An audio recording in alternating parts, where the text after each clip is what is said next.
mêmes qui contrôlent ces diamants.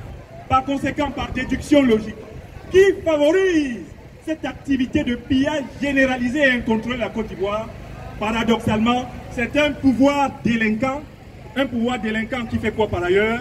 Il viole la Constitution, il viole le règlement de l'Assemblée nationale, il viole l'interprétation de la Constitution par rapport à la limitation des mandats, il menace des citoyens, il verse du sang devant le domicile des hommes d'État. Ce pouvoir-là est responsable du pillage généralisé et incontrôlé de la Côte d'Ivoire.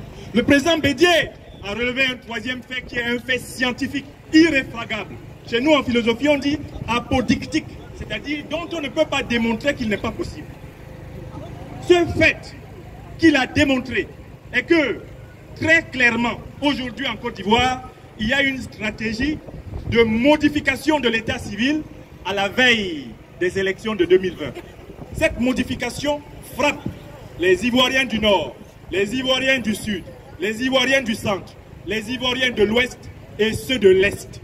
Cette modification menace la paix de tous. Que vous soyez Ivoirien ou que vous soyez étranger résidant légalement en Côte d'Ivoire, eh bien, on nous annonce une nouvelle crise post-électorale. Pourquoi? Parce qu'on ne veut pas permettre à tous les Ivoiriens en âge de voter. Vous avez noté qu'on autorise quoi? On autorise la prolongation de la carte d'identité jusqu'au mois de juin 2020, mais pas jusqu'en octobre, parce qu'en octobre, il y a des élections.